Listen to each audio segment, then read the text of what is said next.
بسم اللہ الرحمن الرحیم۔ السلام علیکم ورحمۃ اللہ وبرکاتہ۔ میں آصف الرحمن علوی آپ کی خدمت میں حاضر ہوں۔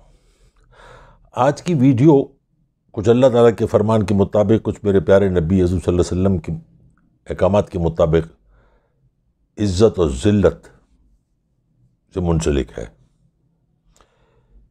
اللہ تعالیٰ اپنے بندوں کو عزت دیتا ہے، ذلت وہ خود اپنے لیے چنتا ہے، چاہے وہ کسی لالچ کے تحت ہو، کسی طاقت کے تحت ہو، کسی فرونیت کے تحت ہو، یا کسی بھی وجہ سے ہو، گھمنڈ کی وجہ سے ہو، دولت کے انبار کی وجہ سے ہو، لیکن ذلت وہ خود اپنے لیے چنتا ہے۔ اس کی جیتی جاتی مثال میں آپ کو مختصر سیناریو میں بتاتا چلوں کہ بھٹو بہت عزت دی اللہ تعالیٰ نے، لیکن وہ عزت کو وہ قائم نہیں رکھ سکا۔ اس کے احکامات، اس کی قتل و غارت، اس کی کرپشن، اس کا مخالف پارٹیوں کے ساتھ انتقام، یہ سب اللہ تعالیٰ کی نظر میں ناپسندیدہ عمل ہے، اور آخر میں رسوائی بھی ملی اور عبرتناک موت بھی ملی۔ عزت اللہ نے دی، ذلت خود اپنائی۔ پھر آ جاتا ہے جنرل ضیاء الحق، اس کو بہت عزت ملی، بہت سارے کام اس نے ایسے کیے جس سے اس کو عزت ملی، لوگوں میں اس کا پیار بھی تھا، عوام کا اعتبار بھی تھا، اس کو لے کے چلا، کچھ غلطیاں کی لیکن موت شاندار ملی اور وہ شہادت کا رتبہ اس نے حاصل کیا۔ پھر آئیے بے نظیر کا دور، 2 دفعہ وزیر اعظم بنی، اللہ تعالیٰ نے اس کو بھرپور عزت دی، موقع دیا کہ وہ اس کو اویل کرے، اس کو لے کر چلے اپنی قوم، اپنے وطن، اپنی زمین، اپنی ماں۔ لیکن وہ ایک ایسی عورت تھی جو پاکستان کی تاریخ میں نہیں، دنیا کی تاریخ میں دیکھی بھالی جاتی تھی، سوچی سمجھی جاتی تھی، اور پاکستان کی پہلی وزیر اعظم، خاتون وزیر اعظم بنی، لیکن وہ بھی اپنی عزت کو سنبھال نہیں سکی۔ شاید طاقت کا نشہ، پیسے کا نشہ، گھمنڈ، فرونیت، اس کے بھی غلط فیصلے، لوگوں سے انتقام، مروا دیے، اپنے بھائی کو مروا دیا، اور بہت سارے لوگ۔ پھر اس کی جیسی موت ہوئی عبرتناک، وہ آپ لوگوں نے دیکھی، ہم سب نے دیکھی۔ مطلب دی اللہ نے عزت، لیکن رسوائی گلے لگا لی۔ پھر نواز شریف، پہلا دور، بے انتہا عزت ملی، فرش سے عرش پہ بٹھا دیا اللہ تعالیٰ نے، اس کے ماتھے پہ عما بٹھا دی اور حاکم وقت بنا دیا۔ پھر وہی ہوا، ذلت گلے لگائی، کرپشن، دھوکہ، جھوٹ، فراڈ، عوام کے ساتھ جس نے اس کو ووٹوں سے چنا انہی کو ذلیل اور رسوا کیا۔ وہاں پہ بھی یہی تھا، خرید و فروخت انسانی، اپنے مفاد کے لیے، اپنی ذات کے لیے، اور اس کو بھی ذلت ملی، اور اس ذلت اور رسوائی سے ہٹا دیا گیا۔ پھر بے نظیر کا دور آیا، پھر وہی سارا سلسلہ ہو، پھر اللہ نے موقع دیا کہ توبہ کرو اور جاؤ حکمرانی کرو، اپنی جو قوم ہے، جو تمہارے کو اللہ تعالیٰ نے اس کا محافظ بنایا لیکن نہیں کر سکی۔ پھر اس کے ساتھ یہ ہوا۔ پھر نواز شریف کا دور آیا، اس دور میں بھی اس نے پھر وہی حرکتیں کی، پہلے سے زیادہ کی، چانگا مانگا، یہ وہ، لٹرم پٹرم، پلاٹوں کا خرد برد، ٹیٹیاں، زمانے جو فراڈ وہ کر سکتے تھے وہ کیا۔ میرا کہنے کا مقصد یہ ہے کہ اللہ آپ کو بار بار موقع دیتا ہے، عزت دو، عزت لو، عزت لو، عزت لو، وہ آپ کی جھولی میں عزت ڈالتا ہے، لیکن آپ اس منصب پہ پہنچ کے نعوذ باللہ اپنے آپ کو خدا سمجھنے لگتے ہیں، اور پھر ذلت ملی، اور پھر ہٹا دیا گیا۔ دوسری دفعہ بھی فراڈ، کرپشن کے الزامات لگے، ہٹا دیے گئے، یہاں تک کہ اس نے جو حاضر service chief of the army staff تھا، اس کو بھی اپنی ذات کے لیے، وہ لاکھ کہے کہ میں نے کوئی ہائی جیک نہیں کیا تھا، لیکن وہ سارے ثبوت موجود ہیں، سب کچھ موجود ہے، تاریخ کا حصہ ہے، کاکپٹ کی ریکارڈنگ، اور یہاں تک کہ وہ جو 300 جو پیسنجرز کے ساتھ جہاز تھا، اس کو کہا گیا کہ دہلی میں اتار دو۔ آپ کے ملک کا chief of the army staff اس سمیت کو ہوا، وہ ہٹا دیا گیا، ذلت ملی، رسوائی ملی، اور ملک چھوڑ کے بھاگ گیا۔ سودا کر کے ملک چھوڑ کے بھاگ گئے۔ مشرف کا دور آ گیا، مشرف کو بھی اللہ نے عزت دی، بہت عزت دی، لیکن افسوس وہ بھی اپنی ذات میں کھو گیا اور اس عزت کو کیش نہیں کرا سکا، لیکن کرپشن نہیں کی اس نے۔ آج بھی لوگوں کے دلوں میں اس کی عزت ہے۔ تو غلطیاں ہوئی ہیں، سب سے ہوتی ہیں، انسان کو غلطیاں معاف کی جا سکتی، گناہ معاف نہیں کیا جا سکتے۔ وہ بھی فارغ ہو گیا۔ پھر اللہ نے موقع دیا نواز شریف کو، پھر لایا گیا، بٹھایا گیا، اس منصب پہ سوار کیا گیا، قوم کے اوپر ایک دفعہ اور مسلط کیا گیا، اور پھر اس نے وہی ہیرا پھیری، چوری، جو کچھ کر سکتا تھا اس ملک کے خلاف اس نے وہ کام کیا، اور پھر ذلت سے نکالا گیا، اتنی ذلت سے کہ وہ گلی گلی شور مچاتا رہا، مجھے کیوں نکالا۔ یہ تو ایک وہ بات ہے کہ جو میں بتانا، ثابت کرنا چاہتا ہوں کہ اللہ تعالیٰ ہر انسان کو عزت دیتا ہے۔ ذلت وہ اپنے کردار سے، اپنی حوث سے، اپنے لالچ سے، اس کے لیے آپ مورد الزام اللہ کو نہیں ٹھہرا سکتے۔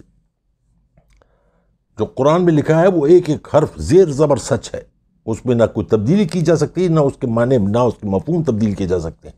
جو اللہ نے کہا وہ صحیح ہے، اور نواز شریف نے ایسی ذلت اپنائی کہ آج تک وہ اس کے گلے کا توق بن گئی ہے، اور ایسے ہی کتے کی موت مارا جائے گا۔ یہ تو ہو گیا اس حساب کتاب۔ اب آ جاتے ہیں، نواز شریف کا دور ختم ہوا، عمران خان کا دور آ گیا، ملک چلنا شروع ہوا، جو کچھ بھی ہوا۔ ابھی تو عمران خان کے بارے میں کچھ نہیں کہا جا سکتا، لیکن یہ ضرور کہا جا سکتا ہے کہ وہ کرپٹ نہیں ہے، محب وطن ہے۔ اللہ اس کو عزت دے رہا ہے، پوری دنیا میں عزت دے رہا ہے۔ میری دعا ہے کہ اللہ تعالیٰ اس کو اتنی عزت دے اور وہ اس کو کیش کرائے، اس عزت کو جو مجھے نظر آتا ہے کہ وہ کرائے گا۔ لیکن اس کے ساتھ ساتھ اللہ تعالیٰ دنیا کو دکھانا چاہتا ہے کہ عبرت کس کو کہتے ہیں، ذلت کس کو کہتے ہیں۔ آپ ساری زندگی محنت کرتے ہیں، تعلیم حاصل کرتے ہیں، شعبہ اپناتے ہیں، کوئی بھی شعبہ اپناتے ہیں، کوئی کاروبار میں چلا جاتا ہے، کوئی وکالت میں چلا جاتا ہے، کوئی ڈاکٹر بن جاتا ہے، کوئی انجینئر بن جاتا ہے، کوئی زمیندار بن جاتا ہے، کسان بن جاتا ہے۔ بہرحال یہ سب ایک دنیاوی معاملے ہیں۔ وکیل، پاکستان کی تاریخ میں قائد اعظم کے بعد دو نام بڑے معتبر ہیں، ایک اے کے بروہی اور ایک خالد اسحاق، جن کی ججز بھی عزت کرتے تھے۔ ان کا کیس لینے کا مطلب یہ تھا کہ وہ کیس جیت چکے، انہوں نے جو مقام بنایا اس کو سنبھالا۔ آج وہ اس دنیا میں نہیں ہے، لیکن جو ان کو جانتے ہیں یا جو نئے پڑھنے والے ہیں وہ بھی اس بات کو مانتے ہیں کہ جہاں قانون کا نام آئے گا وہاں خالد اسحاق اور اے کے بروہی کا نام بھی آئے گا۔ اس کے بعد آئیے جو وکیل موجودہ حالات میں جو وکیل چل رہے ہیں، اللہ نے کتنی عزت دی، دولت دی، شہرت دی۔ میں دو وکیلوں کی بات کروں گا اس وقت، سب کی بات نہیں کر رہا۔ ان دونوں کو اللہ نے عزت دی، شہرت دی، ایک وقار دیا، ایک مقام دیا کہ وہ جہاں بیٹھیں وہاں لوگ ان کو حسرت کی نگاہ سے دیکھیں، اور اپنے بچوں کو اور اپنے آپ کو کہیں کہ کاش ہم بھی ایسے بن جائیں۔ اس میں ایک نواز شریف کی وکالت لی انہوں نے، نواز شریف وکیل بنے، خواجہ حارث صاحب، بڑا نام، بڑی فیس، بڑا مقام۔ کیا ہوا؟ جانتے پوچھتے، مجھے اچھی طرح یاد ہے کہ میں کسی کا ریفرنس لے کے، کسی کے صاحب کو لے کے خالد اسحاق صاحب کے پاس گیا، میرے والد صاحب کے دوست تھے، وکیل بھی تھے ہمارے۔ میں نے کہا جناب یہ میرے دوست والد ہیں، ان کا کیس ہے۔ انہوں نے فائل رکھ لیا، دوسرے دن بلایا، دوسرے دن میں ان کو لے کے گیا، انہوں نے معذرت کر لی کہ یہ کیس جو ہے غلط ہے، یہ میں کیس نہیں لڑ سکتا۔ حالانکہ وہ صاحب ان کو بھرپور فیس دینے کو تیار تھے، ڈبل فیس، لیکن انہوں نے معذرت کر لی۔ یہ تو تھا وہ کردار۔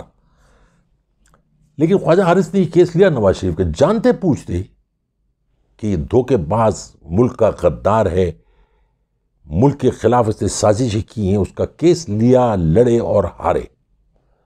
ان کی صحت پہ کوئی فرق نہیں پڑا، کیونکہ کروڑوں روپے ان کو فیس مل گئی۔ میں دونوں چیزوں کا موازنہ کرنا چاہتا ہوں۔ جو نواز شریف کا وکیل تھا اور نواز شریف ہارا، وہی وکیل تھا میر شکیل الرحمان کا، اور وہی وکیل اسی عدالت میر شکیل الرحمان کی ضمانت کرانے کے لیے عدالت میں برملا چیخ چیخ کے کہتا ہے کہ صاحب ان کو پکڑنے کا کیا فائدہ، جس آدمی نے ان کے ساتھ یہ کام کیا، جس نے ان کو پلاٹ دیے، جس نے ان کے ساتھ یہ سب کیا، وہ تو مفرور بھاگ کے ملک سے بھاگ گیا بھگوڑا، آپ اس کو پکڑیں، اس کو پکڑ دیے کیا؟ مطلب ایک ہی وکیل کے دو رخ. آج میں جب وکیلوں سے ملتا ہوں یا ان بچوں سے ملتا ہوں جو پڑھ رہے ہیں، جب اس کا ذکر آتا ہے تو توبہ کرتے ہیں، استغفار کرتے ہیں کہ اللہ کہ ہم کو اس گناہ اور اس ایسی دولت سے بچانا جس میں عزت نہ ہو. صحافی حضرات، میں ان کو صحافی نہیں کہتا ہوں، لیکن کیونکہ عام فہم زبان میں ان کو صحافی کہا جاتا ہے. ایک زمانے میں صحافی ہوا کرتے تھے. آج کے دور میں صحافی نما جو بھی ہیں لفافے، انہوں نے کل پٹیشن داخل کی. بڑے بڑے نام اس میں ایک ایسا صحافی بھی ہے، افسوس ہوتا ہے مجھے اس کو دیکھ کے. جوان بچہ ہے. مجھے افسوس اس لیے ہوتا ہے کہ اس کا خاندانی بیک گراؤنڈ بہت اچھا ہے. وہ اس کا بیک گراؤنڈ اچھا بھی ہے اور مضبوط بھی ہے، فائنینشلی بھی مضبوط ہے. اس کو کرپشن کرنے کی ضرورت ہے، لیکن کیوں وہ ایسا ہو گیا؟ Mansoor Ali Khan, background, strong background, electronic کا کاروبار، عزت، 2 بچے بھی ہیں، شاید بیوی ہے، گھر ہے. وہ سب کچھ چھوڑ چھاڑ کے صحافت میں، اگر وہ اس لیے آیا تھا کہ اس نے صحافت میں اس ملک کے لیے کچھ کام کرنا ہے، تو وہ ناکام ہو گیا اور ذلت اس کے نصیب میں بھی آ گئی. یعنی اٹھتے بیٹھتے اس کو اور اس کی اولادوں کو ساری زندگی ملے گا کہ تیرا باپ لفافہ تھا، تم بھی لفافے کی اولاد ہو.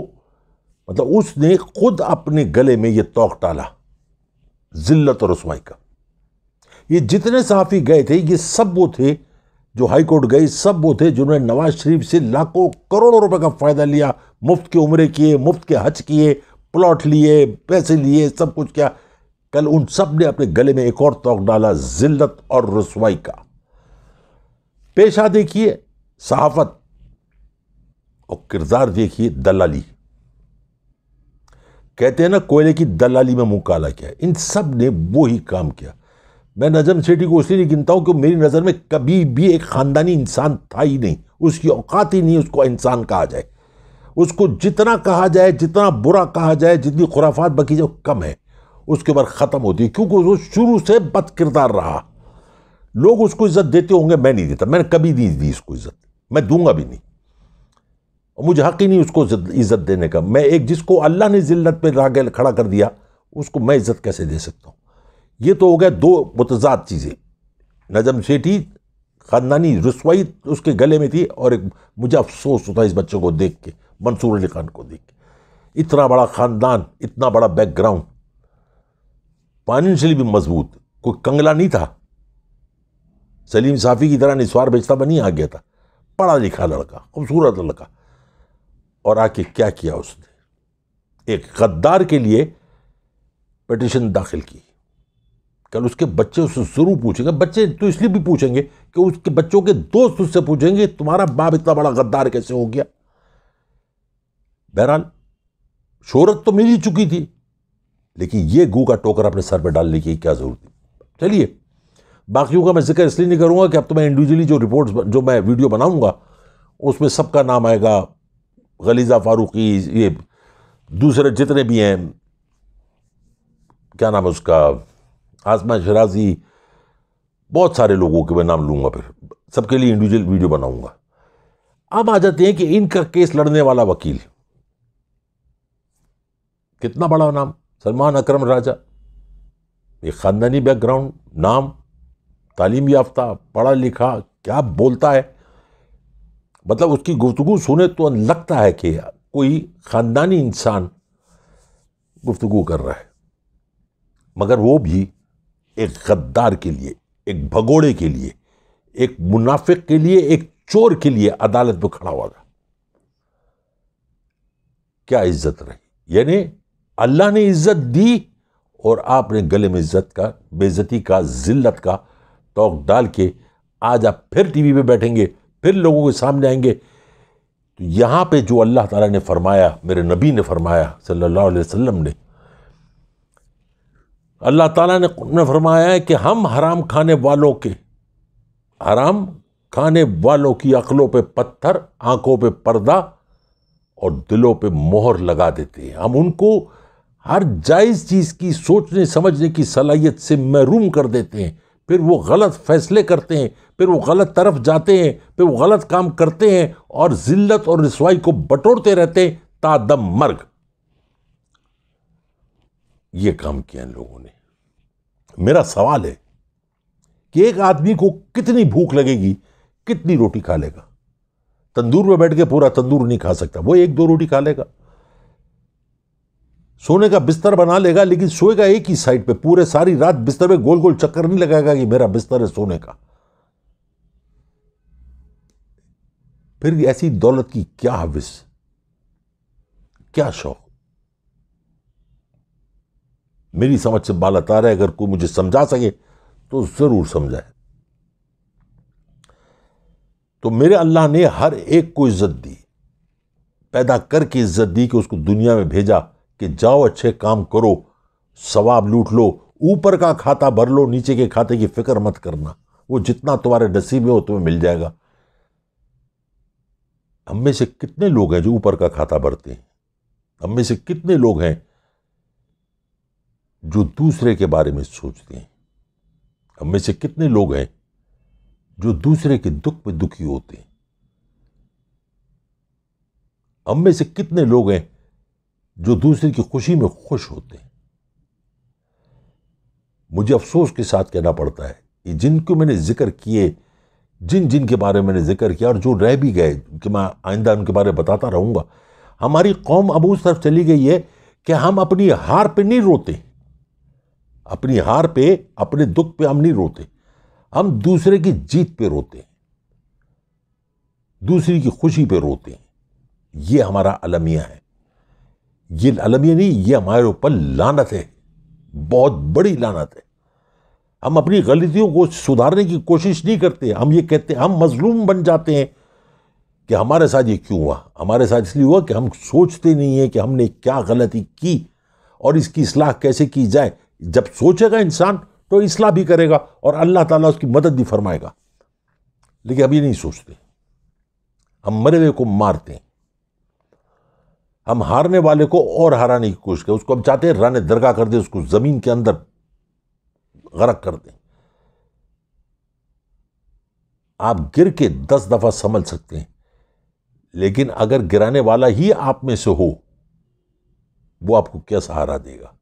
اسی لیے میں ہمیشہ کہتا ہوں، اپنی ہر ویڈیو پہ کہتا ہوں، اپنی ٹویٹ پہ کہتا ہوں کہ انسان پہ سے بھروسہ مت کرو، انسان پہ مت اعتبار کرو کہ وہ تم کو اٹھائے گا۔ تم کو جو امید لگانی ہے، جو کچھ کرنا ہے وہ اللہ تعالیٰ سے کرو، اس پہ یقین رکھو، اللہ سے امید لگاؤ اور اپنا کام کرو، اور تم دیکھو کہ رستے کیسے کھلتے ہیں۔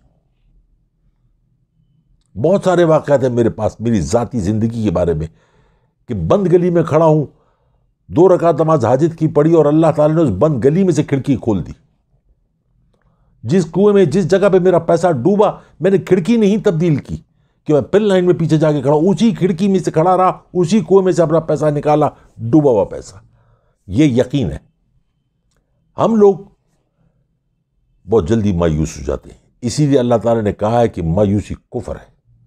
تو انسان سے امید مت لگاؤ، اللہ سے امید لگاؤ، اللہ پہ یقین رکھو، وہ وسیلے پیدا کرتا ہے۔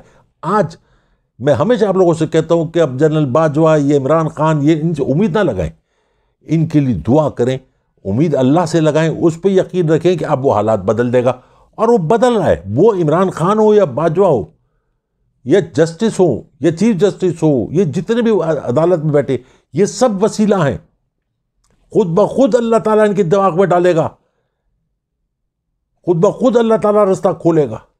کوشش کرنا ہمارا حق ہے اور یقین کرنا وہ بھی ہمارا فرض ہے۔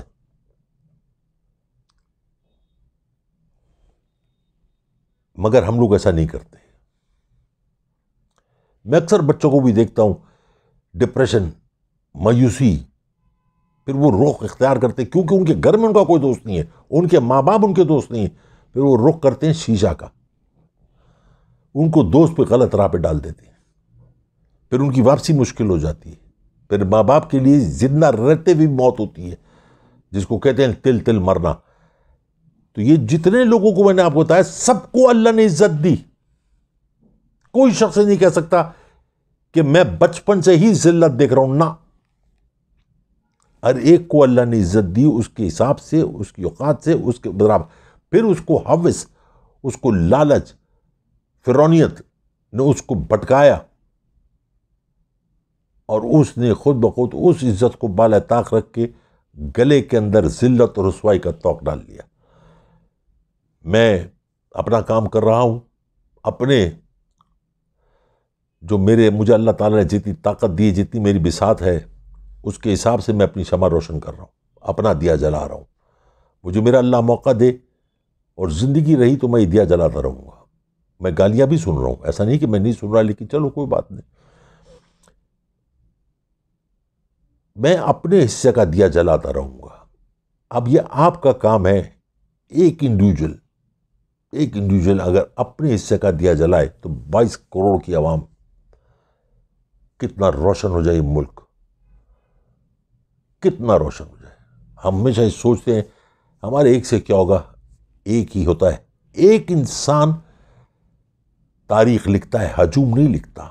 ایک انسان ریولوشن لاتا ہے، ہجوم نہیں لاتا. ایک انسان پالیسی بناتا ہے، اس کو امپلیمنٹ کرانے والا وہ ایک انسان ہوتا ہے، پھر کاروبار دنیا کا چلتا ہے. تو میرے عزیزوں، پیاروں، جتنا میں کہہ سکتا ہوں میں کہوں گا، کروں گا، لکھ رہا ہوں، بول رہا ہوں، جتنی میرے میں ہمت ہے. طبیعت خراب ہونے کے باوجود بھی میں اپنے لیے، آپ کے لیے، سب کے لیے وقت نکالتا ہوں کہ میرے ان پیارے لوگوں کو اس ملک کی قدر ہو جائے. جو ملک کے باہر بیٹھے ہوئے ہیں ان سے پوچھئے اس ملک کی قدر کیا ہے. جو ملک کے باہر بیٹھے، مجھے کمنٹس آتے ہیں میری بچیوں کے، میری بیٹیوں کے، وہ مجھے دعائیں دیتی ہیں، آنکھیں نم ہو جاتی ہیں یہ سوچ کے کہ میں ان کا اپنا نہیں ہوں مگر ان کا ہوں. وہ میری باتوں کو سنتے ہیں اور مجھے دعا دیتے ہیں کہ یہ جاری رکھیے گا. میں نے وعدہ بھی کیا کہ میں جاری رکھوں گا. جب تک مجھے اللہ نے زندگی دی ہے میں رکھوں گا. آپ لوگوں سے خدا حافظ، اللہ حافظ. اور میں اپنے بچوں سے مخاطب ہوں گا کہ دولت، زندگی گزارنے کے لیے دولت ضروری ہے مگر دولت سب کچھ نہیں ہے. جو سب کچھ ہے وہ تمہارا علم ہے، تمہارا کردار ہے، تمہارا اخلاق ہے، تمہاری گفتار ہے، تمہارے چہرے پہ مسکان جو ہے وہی سب کچھ ہے. اور تمہارا اپنوں سے پیار وہ تمہاری طاقت ہے. اپنوں میں ماں باپ، رشتہ دار، عزیز و قارب، گھر کے ملازم، تمہارے دوست احباب، سب کچھ آ جاتا ہے. تو ان سب چیزوں کو یکجا کر لو تو تم ایک طاقتور انسان ہو. جیسے اللہ تعالیٰ کے 99 نام ہیں، وہ چاہتا تو 100 بھی رکھ سکتا تھا، 101 بھی رکھ سکتا تھا، لیکن اس نے 99 نام رکھے. لیکن اگر ان تمام 99 ناموں کو جوڑو، ان کے معنی پڑھو، ان کے معنوں کو سمجھو اور ان کی طاقت کو جوڑو تو وہ ایک اللہ بنتا ہے. یہ دنیا میں ثابت ہو چکا ہے کئی دفعہ. میں ہر بار کہتا ہوں کہ اپنے آپ کو جوڑ کے رکھو، غلط فہمیوں کو دور کرو، پیار محبت سے ایک دوسرے کا ہاتھ پکڑ لو. کچھ نہیں کر سکتے ہو نا تو صرف مسکرا کے دیکھ کے اس کی جو کیفیت گزر رہا ہے، جس تکلیف سے گزر رہا ہے، اس کو حوصلہ دے دو. تم یقین مانو تم آخرت کے خزانے میں، اوپر کے خزانے کا جو تمہارا کھاتا ہے وہ بڑھتا چلا جائے گا. نیچے کے کھاتے کی فکر نہیں کرو. لوگ چلے جاتے ہیں نا، اچانک خبر ملتی ہے وہ چلا گیا، 2 منٹ لگتے ہیں، پتہ ہی نہیں چلا گیا. پھر انشاءاللہ حاضر ہوں گا. اپنی دعاؤں میں، پیار میں، محبت میں یاد رکھیں. میری طرف سے بہت سارا پیار، بہت ساری محبت، بہت ساری دعائیں. السلام علیکم ورحمۃ اللہ وبرکاتہ.